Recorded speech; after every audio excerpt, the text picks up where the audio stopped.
Well, hello, all my amazingly beautiful zodiac family and friends. My name is Libra Empress, and this is another episode of Terror and Tarot with Libra Empress. Today we are going to be watching 3 vacation horror stories animated by IMR Entertainment. Without further ado, let's get started, shall we?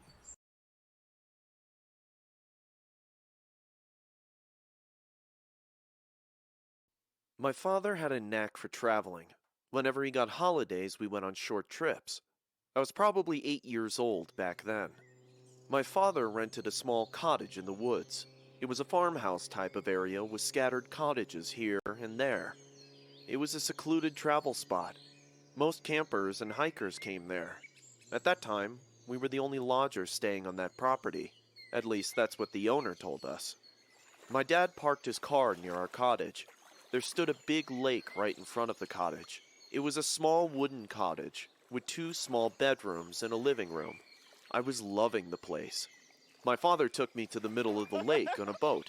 We did a bit of fishing. He rowed the boat for some time on the lake. I was enjoying the boat ride, as it was my first time. My mom sat on the deck and kept smiling at us. I saw colorful birds flying over our head. The green woods surrounding the lake were moving slowly with the wind. Suddenly, I spotted a huge tree on my left. It felt like someone was standing under the tree and watching us. "Who is that, Daddy?" I asked my dad, and pointed in that direction. Right that moment, I saw the person vanishing behind the tree. My dad didn't see anyone. We came back from the lake. My mother set up small table chairs. She brought lunch with her. We sat down and started to eat. My dad was drinking beer, and I was eating an egg sandwich sitting right next to him. We were laughing and having a good time. After lunch, I thought to roam around a bit. I started to walk around. "Don't go too far, Mia," my mother yelled. I picked up a wooden stick from the ground and started to walk. I was staying close to the cottage, but suddenly I saw a rabbit running around at some distance. I was just a kid, hence, out of excitement, I started to follow the rabbit. The rabbit jumped into a nearby bush. I ran there and started to move the bush with my wooden stick. Suddenly, I heard rustling footsteps behind me. I turned back and saw an average height man standing with a weird smile. He was holding the rabbit on his lap. He twitched his eyebrows at me and said, "Looking for this rabbit, dear? Do you want to pet this rabbit?" But Mom says they always run away." "They won't if you put them in a cage." I scratched my head and said, "But I don't have a cage." "I have one at my place. If you come with me, I can give you that." I turned around and saw my parents sitting near the lake and talking on their own. They were far from me, so I couldn't ask for their permission. I looked at the man again. He was standing holding the bunny like before, and smiling at me. I know that was a huge red flag, but I was just 8 years old, and I wanted that rabbit.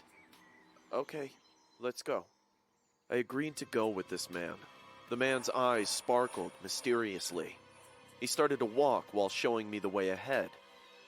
After about 5 to 7 minutes, we came in front of a small cottage. This cottage looked the same as ours.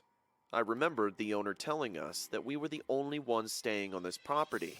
Hence, I was a bit surprised to see this man staying in another cottage. "Come on with me." I followed him without asking any question. He pushed the main door and we got inside. As soon as I stepped inside the cottage, I smelled something really bad. It felt like something died in there. "Sit here. I'll bring the cage for you." He handed me the rabbit and went to the room on his left. I sat on the couch quietly. The entire cabin was very messy and dirty. Muddy clothes were scattered all over the place. I was wondering how could someone live like this, just when the man spoke from the room. "Can you come help me, dear?" I got up and went to the room. The smell grew stronger this time. I realized that it was coming from this room only. The room was very dark. There was a window on my right side, and a torn, dirty rag was hanging from it. I guessed it to be the curtain. There were small holes on it, from which sunlight pierced inside the room. It took me some time to figure out that there's a bed in this room, and someone is lying on it.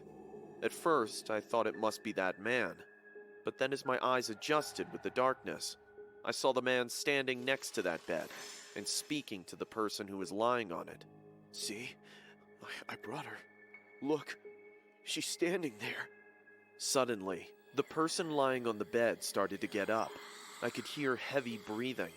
"Come here, dear. Come here. She's got so many candies for you. Come on." The man started to call me to get close to the bed, but something didn't feel right anymore. I realized I shouldn't have come with this man. My mom must be worried for me. I better get back. As soon as I said that, I saw the man's facial expression change. He almost jumped on me and grabbed me. I started to scream. The man lifted me on his lap and said, "Touch her, honey. She can take your disease away. Take her in your arms. Come on." I was throwing my hands and legs in the air while screaming for my life. The man started to take me close to that person lying on the bed. The reeking smell grew stronger each second. The man reached the end of the bed and I kicked him on the face while grabbing the curtain of the window. The man fell on the floor holding his bleeding nose. I fell on the floor as well, and that entire curtain came off from the window. The room filled with sunlight, and I saw a horrified-looking woman sitting on her bed. Her face was rotten. Her skin was coming off. Blood and pus were all over her body. She looked like a living corpse. The disgusting smell from her body made me nauseous. I screamed at the top of my lungs. The woman started to crawl towards me. She stretched her bony, ugly hand to grab me. I screamed and moved back like prey in front of the predator. Suddenly, my father bolted inside of the room. "Mia!" Oh my God! He immediately ran towards me and grabbed me from the floor. The woman was panting and throwing her hands in the air. She was dying to touch me once. We immediately came outside the cottage, and I saw cop cars standing outside the cottage. I don't remember what exactly happened after my father took me out of that cottage. Probably I fainted. But the story unfolded, shocking the hell out of us. The man and the woman were escaped convicts. They broke out from prison and came into these woods to hide.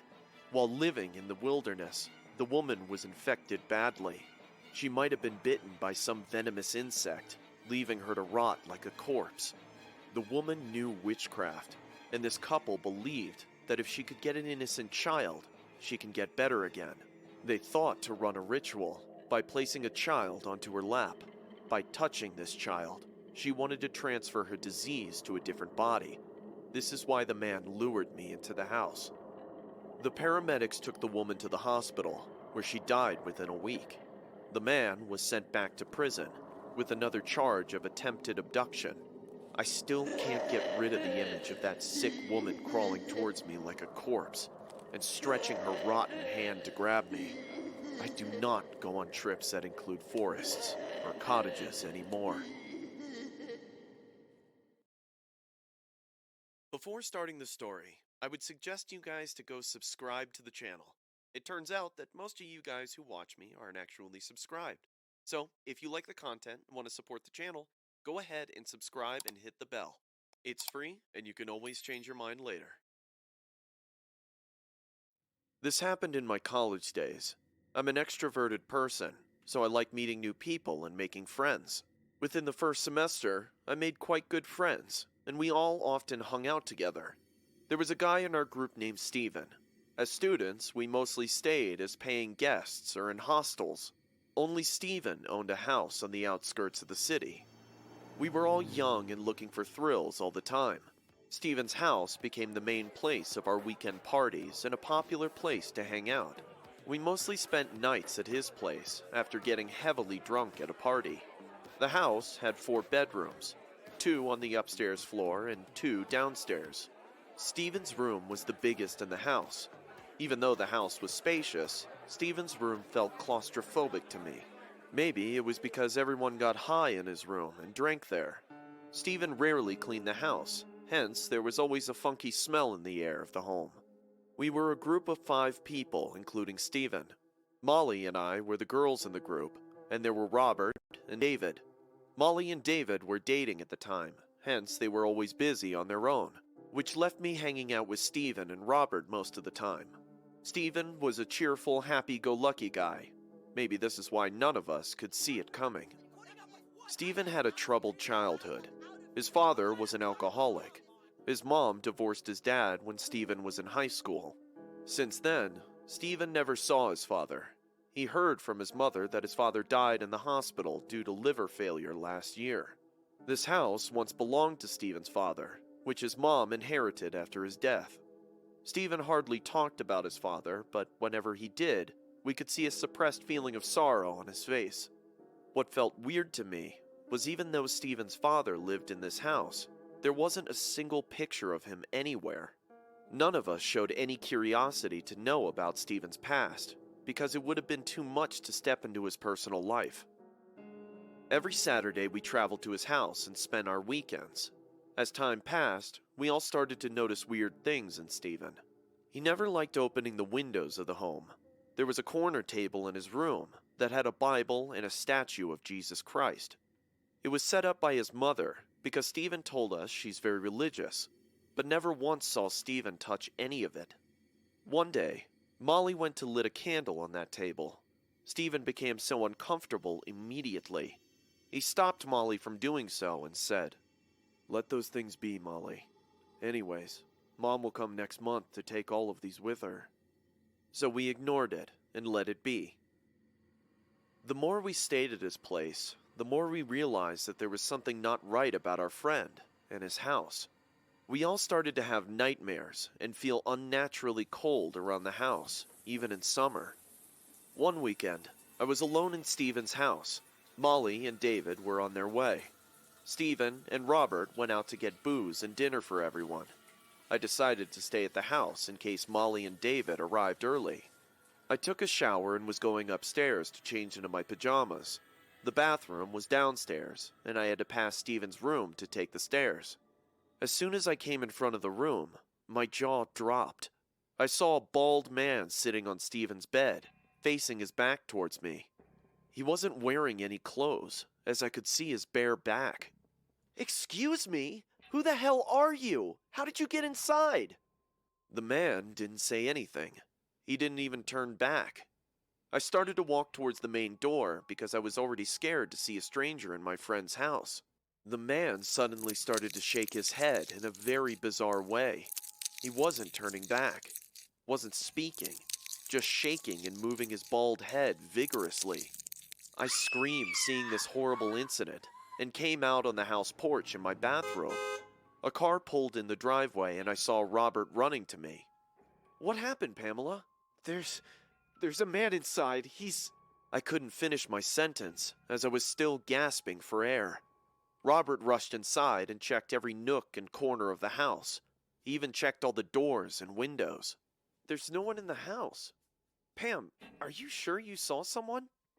I walked inside while my heart was still beating like a wild horse. I peeked into Stephen's room, but there was no one there. The man was gone. It was as if he disappeared into thin air. "What happened? What's going on?" Stephen kept the bags and asked. Robert laughed and said, "Pam just got scared. She's not used to living alone, I guess. Our little Miss Pamela." I felt embarrassed because at that point I also started to think it was just a hallucination. But Stephen didn't laugh. He came close to me and said in a low voice, "Did you see someone?" "Yeah. I was going upstairs just when I saw a bald man sitting on your bed. Did you see his face?" "No, I couldn't." "Come on, Stephen, you don't actually think there was a man in this house? There's no way he could escape the house without using the front door. And if that happened, we would have all seen him. Also, I checked the entire house. There's no way he can hide either," Robert replied. Stephen didn't say anything. He went to the kitchen to arrange for dinner. I went upstairs, changed into my pajamas, and kept thinking about what just happened a few moments back. Why did Stephen ask me if I saw the man's face or not? Did he also believe what I saw was real? After dinner, everyone sat down and started to watch a movie. We were drinking beer, and Molly and David couldn't come that day, so it was just the three of us that night. Robert and I were sitting on the couch, while Stephen stood near the kitchen window. He just got awfully quiet. I went to him and asked, "Is everything okay, Stephen?" He didn't even look at me. The awkward silence was becoming very uncomfortable. I decided to go to bed, and as I turned to walk away, Stephen said, "I talk to my father sometimes." "What? What are you saying?" I asked in a shocking voice. Robert immediately paused the game and looked at him with shocking eyes. "I have this picture of him in my wallet. I talk to him sometimes. I ask him why he left me, why he never came to see me or even talk to me. Hey, I get you're sad about all this. Maybe you should talk to your mother about this sometimes." I got spooked hearing Stephen. It is really weird to talk about a dead person's picture. I said in a broken voice, Stephen, this is not natural to talk to a dead person's picture. You should stop doing that. But he replies to me. I feel him in this house. He comes to see me when I'm asleep. The hair on the back of my neck stood up. Robert and I kept looking at Stephen's face. He was smiling in a very creepy way. We could tell his mental condition is not stable, that he needs medical supervision. We decided to lay him on the bed and inform his mother about his unhealthy behavior the next day. Stephen was drunk too, so he didn't resist us. Robert and I carried him to his bedroom. He kept muttering, "Trust me, guys. He talks to me. He comes. He comes." Stephen passed out on his bed. Robert and I came out and sat in the living room. Both of us were freaking out hearing Stephen's words. We watched the movie for some more time. Don't exactly remember when, but Robert and I both fell asleep. I dozed off on the couch and Robert was sleeping on the floor. I woke up and found the eerie house in complete darkness. There was a chilling sensation in the air of the house. I was feeling very thirsty. Hence, I got up and started to walk towards the kitchen to get some water. I thought of checking on Stephen, so I tiptoed to his bedroom. As I pushed the door, my heartbeat stopped for a while. That same bald man was floating over Stephen's chest and watching him with blood-red eyes. He wasn't blinking, just watching him and breathing heavily. A foul smell choked my lungs. It was the smell of rotten flesh. I couldn't move, couldn't scream. The man then stooped down and sat on Stephen's chest. He then opened his big mouth and started to suck the life out of my friend. I could see Stephen's soul drifting in the air and going into his mouth. Stephen was becoming pale and bloodless. This demon was killing my friend. I couldn't hold it longer, and I screamed at the top of my lungs. The demon looked at me and I saw blood dripping from his wide, burning eyes. His hollow, dark mouth made my skin crawl. Robert woke up hearing my scream. "Pam, what happened?" "Stephen, that guy." I sat down on the floor holding my face in my hands. We had to hospitalize Stephen that night. His blood pressure broke down rapidly. Doctors could not make out how a young boy's pulse rate fell rapidly. His heart could have stopped that day if we didn't bring him into the hospital at the right time. That was the last time I went to Stephen's house. I still talk to him sometimes, but he never mentions his father. I don't think that evil spirit I saw that night was Stephen's father. He probably latched itself to Stephen when he kept talking to his dead father's photograph. I still think that haunting spirit is staying in that house.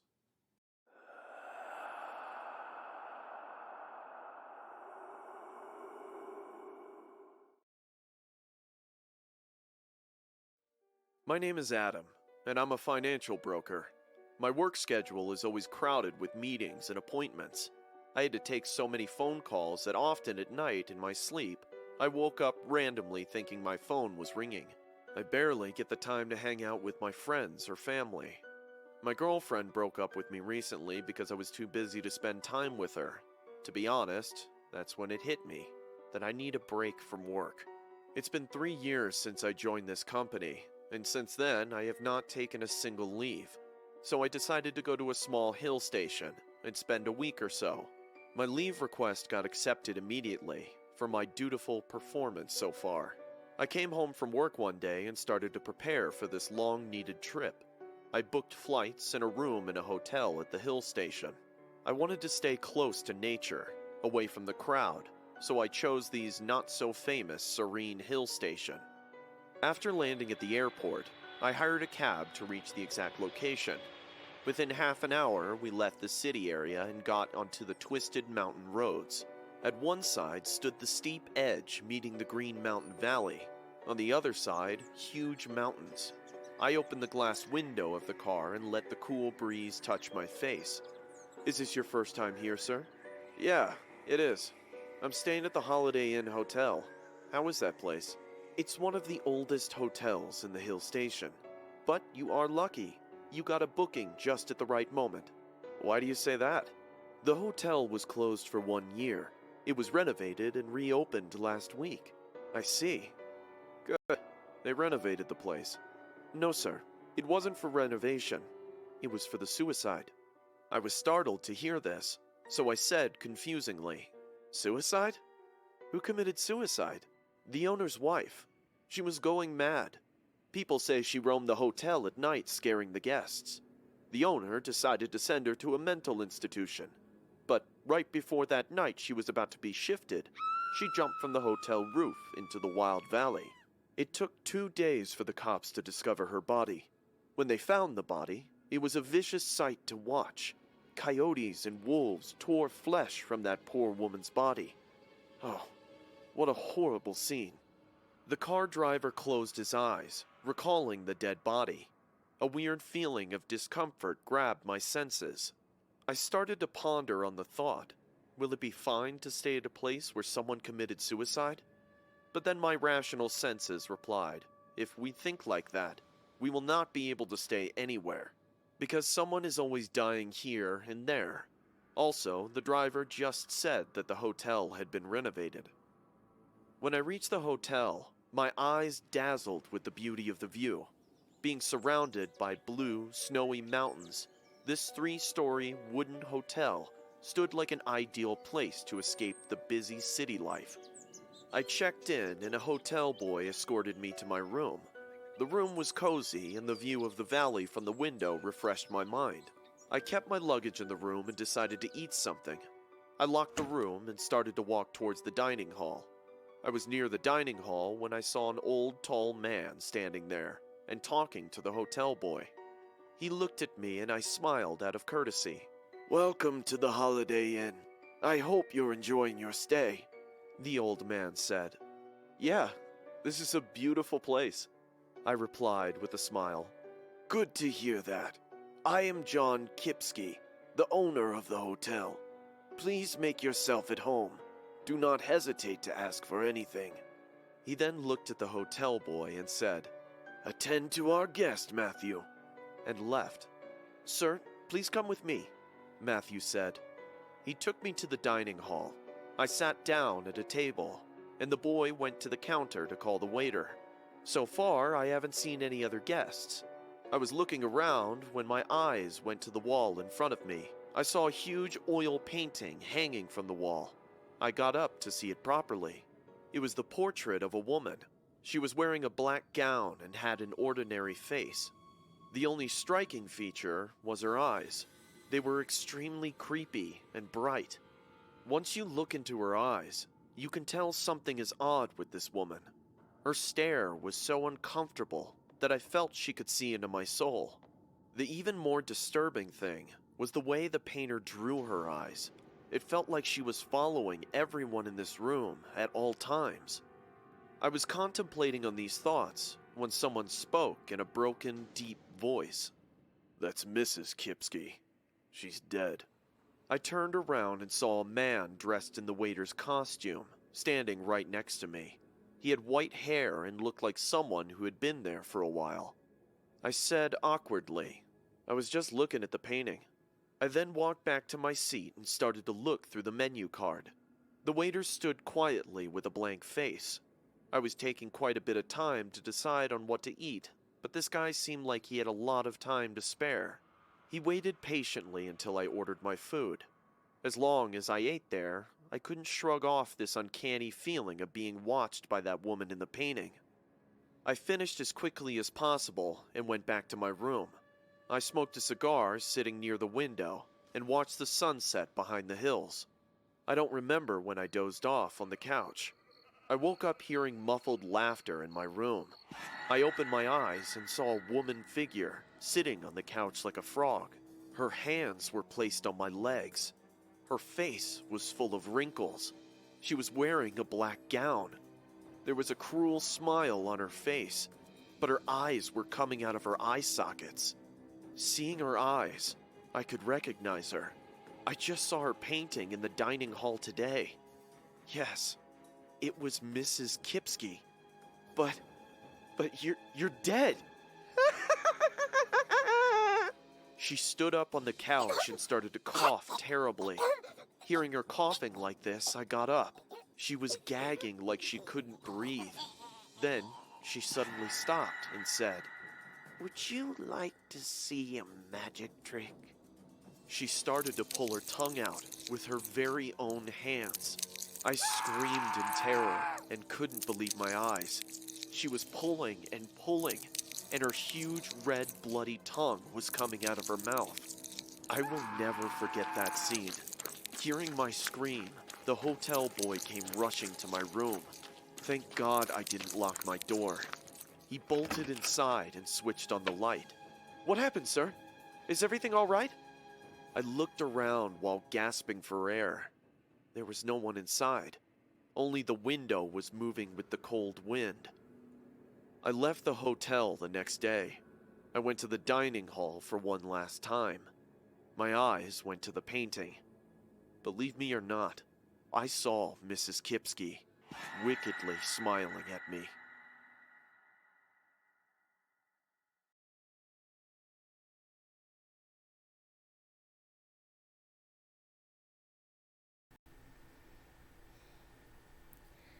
That was 3 vacation horror stories animated by IMR Entertainment.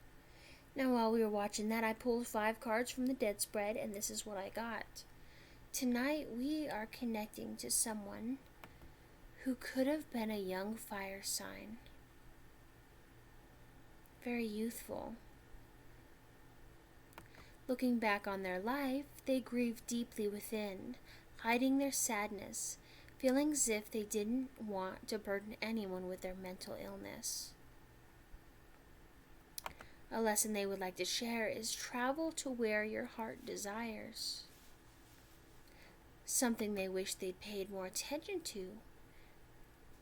They wish they had been able to pull themselves from their headspace and healed. Been able to ask for help. A message that they would like to share is expand, travel. Don't let anything hold you back. Become the entrepreneur that you want to become. Sky's the limit. Alright. Thank you so much for listening to me. My name is Libra Empress. Please don't forget to hit like, subscribe, and share. And I will see you for next week's Terror and Tarot with me, Libra Empress. I love you. Bye-bye, my friends. Stay safe.